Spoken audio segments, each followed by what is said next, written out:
Hi viewers, welcome to our channel. Present మనతో పాటు దాము బాలాజీ గారు, సీనియర్ జర్నలిస్ట్, వాటితో ఒకసారి మాట్లాడదాం. నమస్కారం సార్. నమస్తే.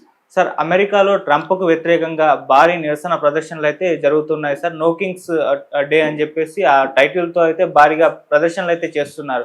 ఏకంగా 50 రాష్ట్రాల్లో కోటికి మందికి పైగా రోడ్ల మీదకి వచ్చి ఈ నిరసనలు అయితే తెలియజేస్తున్నారు. మరి ఈ స్థాయిలో వ్యతిరేకత ఇప్పుడే చూస్తూ ఉన్నాం.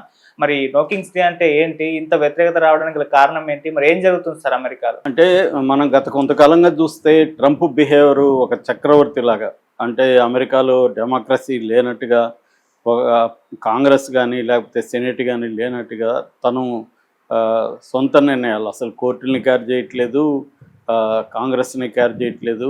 సో ఓవరాల్గా తను ఏంటంటే తను మైండ్లో ఎప్పుడు ఏది వస్తే ఒకే స్పీచ్లో కూడా 4 కాంట్రడిక్షన్లు కనబడుతుంటాయి. సో తనకి ఏమనిపిస్తుంది చేయడం, ఎగ్జిక్యూటివ్ దీని మీద సంతకాలు చేయడం, బెదిరించడం, ఎగతాళి చేయడం, వేరే దేశాధ్యక్షులంతా కూడా చాలా నీచంగా మాట్లాడడం. నిన్న కూడా సౌదీ అరేబియా ప్రిన్స్ని చాలా దారుణంగా హీ కిస్డ్ మై యాస్ అని మాట్లాడాడు. అంత దారుణంగా నేనైతే ఎప్పుడు చూడలేదు. ఒక దేశ అధ్యక్షుడు ఇంకొక దేశ అధ్యక్షుడు అలా మాట్లాడడం, ఆ స్థాయిలో అతను బిహేవ్ చేస్తున్నాడు. దీనివల్ల అమెరికాకు కూడా చాలా పెద్ద తీవ్రమైన నష్టం జరుగుతుంది. ఇతను ఇప్పుడు టారిఫ్స్ని ప్రకటించాడు. అవి రాజ్యాంగ విరుద్ధమా కాదా, కోర్టులు ఏం పట్టించుకుంటే అవేమీ చేయకుండా ఇష్టం వచ్చినట్టు మన మీద కూడా 50% వేశాడు. సో దాంతో అది సుప్రీంకోర్టు కొట్టేసింది.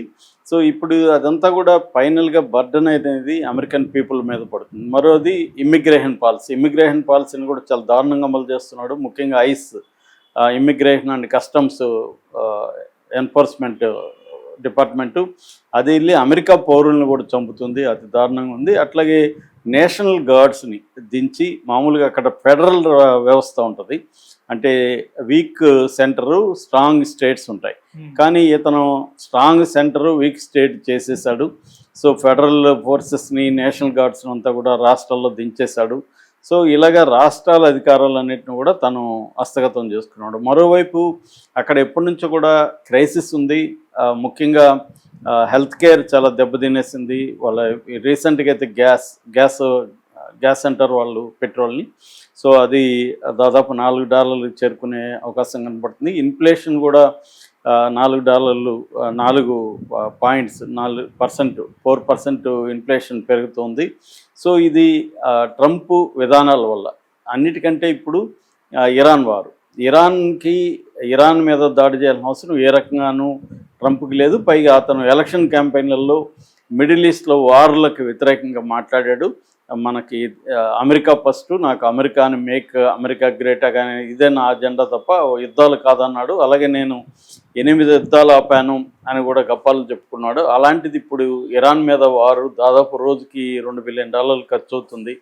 200 బిలియన్లు కావాలని కాంగ్రెస్ని అడుగుతున్నారు. కాంగ్రెస్ ఎట్లాగూ ఇతని అధీనంలో ఉంది కాబట్టి అది ఇచ్చేస్తుంది. ఇదంతా కూడా ట్యాక్స్ పేయర్స్ మీద పడుతుంది. సో ఇజ్రాయెల్ వారిని మనం ఎందుకు చేయాలి అనేది. రెండోది, అమెరికన్ సైనికులు కూడా వీళ్ళు కరెక్ట్గా లెక్కలు చెప్పలేదు కానీ కొన్ని వందల్లోనే చనిపోయారని, ఒక 500-600 మంది గాయపడ్డారని చెబుతున్నారు. నిన్న కూడా దుబాయ్లో 2 స్థావరాల మీద ఇరాన్ దాడి చేస్తే 500 సైనికులు ఉన్నాడు. ఫస్ట్ స్థావరంలో 400, రెండో దాంట్లో 100 మంది అమెరికన్ సైనికులు ఉన్నారు. చాలామంది చనిపోయినారని ఇరాన్ అనౌన్స్ చేసింది. సో ఇదంతా కూడా అమెరికాకి అనవసరమైన వ్యవహారం. రెండోది, యుద్ధం ఎప్పుడు తేలుతుందో తెలియదు. ఇటువంటి క్రైసిస్లకు అమెరికాని నెట్టేసి అమెరికా మీద ప్రపంచం అసహించుకునే విధంగా చేసిన ట్రంప్ దిగిపోవాలన్న పేరుతో ఇప్పుడు అమెరికాలో ప్రదర్శనలు ఉన్నాయి. ఇది యాక్చువల్గా 3వ ప్రదర్శన. 2025 జూన్ 14న ఫస్ట్ ప్రదర్శన జరిగింది, నో కింగ్స్ ప్రదర్శన. రెండోసారి అక్టోబర్ 2025లో జరిగింది. ఇది 3వసారి నో కింగ్స్ ప్రదర్శన.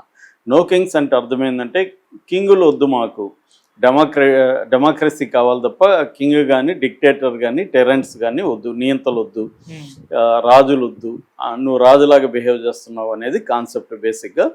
సో ఇప్పుడు 50 రాష్ట్రాల్లో దాదాపు 3000 ప్రదర్శనలు జరుగుతున్నట్టు చెప్తున్నారు. దాదాపు 1 కోటి మందికి పైన. ఇంతకుముందు ఏమో ఫస్ట్ సెకండ్ చూసుకున్నప్పుడు 50 లక్షల నుంచి 70 లక్షల మంది పాల్గొన్నారు. ఇప్పుడు 1 కోటి మందికి పైన పాల్గొన్నారు. అంటే నిరసన అనేది ప్రజల్లో పెరుగుతున్న దానికి ఇది ఒక ఎగ్జాంపుల్. దీంతోపాటు 16 దేశాల్లో, ఇంక్లూడింగ్ కెనడా, యూకే ఇలాంటి దేశాలతో పాటు మొత్తం 16 దేశాల్లో కూడా నో కింగ్స్ ప్రదర్శన జరుగుతుంది. అంటే ఈ వారికి వ్యతిరేకంగా ప్రపంచ ప్రజలు వీధుల్లోకి వచ్చి చేయడం అనేది అపూర్వమైన విషయంగా చెప్పుకోవచ్చు. అయితే కెనడా, యూకే ఇలాంటి దేశాల్లో ఎందుకంటే వాళ్ళకి రాజులు ఉంటారు, రాజరికం ఉంటుంది కాబట్టి నో కింగ్స్ కాకుండా నో డిక్టేటర్స్ నో టెరెంట్స్ అన్న కాన్సెప్ట్తో వాళ్ళు చేస్తున్నారు.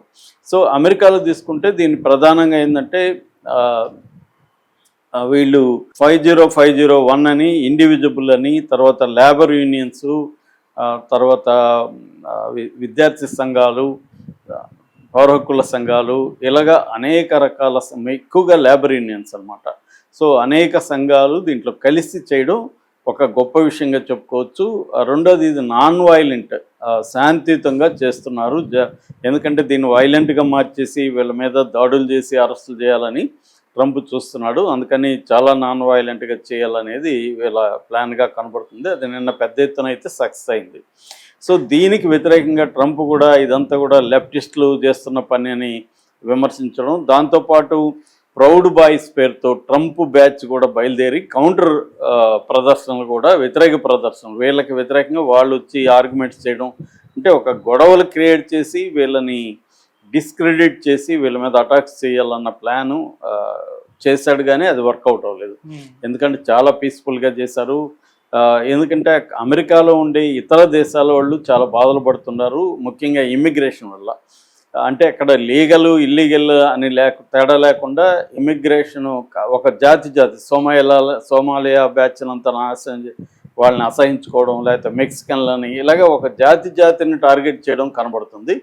అట్లాగే మతానికి సంబంధించి కూడా ఎక్కువగా ముస్లింలని ఫస్ట్ టార్గెట్ చేస్తున్నారు. దాని తర్వాత చాలా చోట్ల హిందువులను కూడా టార్గెట్ చేయడం మధ్య కనబడుతుంది. ట్రంప్ వచ్చిన తర్వాత ప్రపంచవ్యాప్తంగా కూడా యాంటీ ఇండియా సెంటిమెంట్ కూడా పెరిగింది, ఇండియన్స్ మీద దాడులు చేయడం. సో ట్రంప్ ఇండియన్స్ను కూడా ఫస్ట్లోనే ఇల్లీగల్ ఇమ్మిగ్రెంట్స్ పేరుతో సపరేట్ ఫ్లైట్లు తీసుకొచ్చి మన దేశంలో దించేసి, అది కూడా చాలా అమానవీయంగా, అవమానకరంగా గొలుసులేసి మరి కాళ్ళకి చేతులు గొలుసులేసి మరీ తీసుకొచ్చింది మనం చూసాం.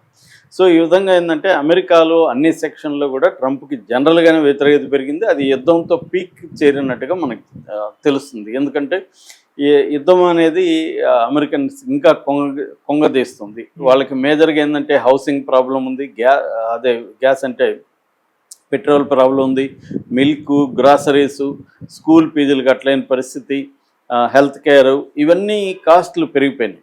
సో రెండోది తారిఫ్స్ విచ్చలవిడిగా వేయడం వల్ల తారిఫ్స్ ఎఫెక్ట్ అనేది మళ్ళీ అక్కడ వస్తువుల మీద పెరిగిపోయింది, గ్రాసరీస్ మీద. సో ఇతను ఒక పాలసీ లేదు, ఎవరిని కన్సల్ట్ చేయట్లేదు. చివరికి తన టీంలో ఉండే జేడీ వ్యాన్స్ వైస్ ప్రెసిడెంట్ లాంటి వాళ్ళ మాటలు కూడా వినట్లేదు, అతను ఇష్టం వచ్చినట్టు చేస్తున్నాడు అన్న నిరసనలు అయితే జనాల్లో పెరిగిందనేది మనకి బాగా అర్థమవుతుంది. రోజు రోజుకి పోలింగ్, డిఫరెంట్ మీడియా సంస్థలు పెడుతున్న పోలింగ్లో కూడా దాదాపు 80% ప్రజలు, అమెరికన్ ప్రజలు ట్రంప్ని వ్యతిరేకిస్తున్నారు యుద్ధం విషయంలో ప్రధానంగా. సో ఇది ట్రంప్కి చాలా కష్టకాలంగా చెప్పుకోవచ్చు. ఎందుకంటే నవంబర్లో అక్కడ మిడ్ టర్మ్ ఎన్నికలు ఉన్నాయి. ఆ ఎన్నికల్లో ట్రంప్కి ఏమీ ప్రెసిడెన్సీ పోదు, కానీ వ్యతిరేకత వచ్చేస్తుంది. రేపు కాంగ్రెస్ అంటే అక్కడ పార్లమెంట్ని కాంగ్రెస్ అని పిలుస్తారు. సో కాంగ్రెస్లో ట్రంప్కి మెజార్టీ తగ్గిపోయి ప్రతిపక్షాలకు మెజార్టీ పెరిగితే అప్పుడు ట్రంప్ డమ్మీ ప్రెసిడెంట్ అయిపోతాడు. అతను ఏ నిర్ణయం తీసుకున్నా కాంగ్రెస్ సపోర్ట్ చేయదు, అప్పుడు ఊరికి అలా ఉండాల్సి వస్తుంది. అట్లాగే మెల్లమెల్లగా ఇతని మీద క్రిమినల్ ఛార్జెస్ ఇవన్నీ కూడా స్టార్ట్ అయ్యే అవకాశం ఉంది. ఆల్రెడీ ఎప్స్టైన్ ఫైల్స్లో మైనర్ బాలికలతో సెక్స్ చేశాడని, వాళ్ళని రేపులు చేశాడని కూడా ఆరోపణలు ఉన్నాయి. అవన్నీ కూడా బయటకు వచ్చే అవకాశం ఉంది. చివరి రోజుల్లో జైలుకి వెళ్తాడని కూడా చాలామంది చేస్తున్నారు. ఏదేమైనా ఇది చాలామంది చెప్తున్నది ఏమంటే తన రూయిన్ని, అంటే తన పాటికి ఎవరు అతను ఏమి చేయకపోయినా తనని వినాశనాన్ని తనే తెచ్చుకుంటున్నాడు. తాను నాశనమేది కాకుండా ప్రపంచాన్ని అంతా కూడా తనతో పాటు నాశనం చేస్తున్నాడు అనేది ప్రధానంగా ట్రంప్ మీద వస్తున్న విమర్శలు.